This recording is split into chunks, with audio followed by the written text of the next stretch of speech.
ETV Bharat Urdu में आपका खैर मकदम है। न्यूज़ टाइम की अहम खबरें। नायब सिंह सैनी ने हरियाणा के नए वजीर आला के तौर पर हल्फ ले लिया है। इससे कबल वजीर आला मनोहर लाल खट्टर ने ओहदे से इस्तीफा दे दिया था।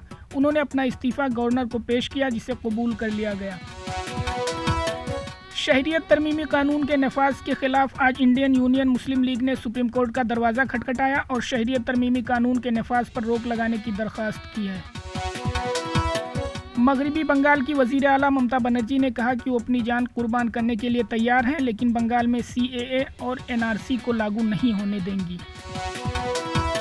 नेशनल कॉन्फ्रेंस के नायब सदर उमर अब्दुल्ला ने शहरियत तरमीमी बिल 2019 लागू करने को बीजेपी की तरफ से मुसलमानों को रमज़ान का तोहफा करार दिया है। उन्होंने कहा कि मुसलमान हमेशा से ही बीजेपी का निशाना रहे हैं और इस बार भी कुछ ऐसा ही किया गया। वाराणसी के MP MLA कोर्ट ने मुख्तार अंसारी को आर्म्स एक्ट केस में मुजरिम करार दिया है। ताहम मुख्तार को इंसदाद बदउनवानी एक्ट केस में बरी कर दिया गया। मुख्तार इस वक्त बांदा जेल में बंद है। भारतीय फिजाइया का एक हल्का लड़ाकू तैयारा तेजस जैसलमेर में एक ऑपरेशन तरबियती प्रवास के दौरान गिरकर तबाह हो गया। हादसे के दौरान पायलट बहिफाजत बाहर निकल गए। हादसे की वजह जानने के लिए कोर्ट ऑफ इंक्वायरी का हुक्म दिया गया है।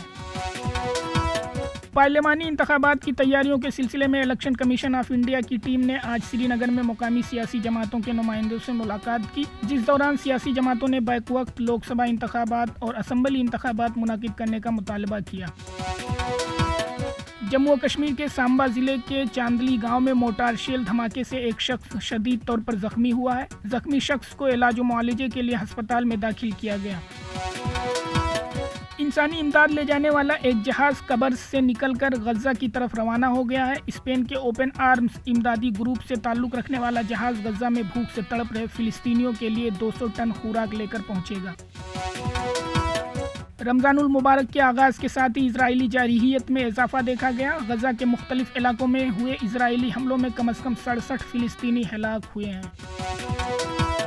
हिंदुस्तानी टीम के तेज गेंदबाज मोहम्मद शामी IPL 2024 के पूरे सीजन से बाहर हो गए हैं। BCCI ने ऋषभ पंत को आइंदा IPL में विकेटकीपर बल्लेबाज के तौर पर खेलने के लिए फिट करार दिया। खबरों के ताज़ा अपडेट के लिए etvbharat.com लॉगिन करें।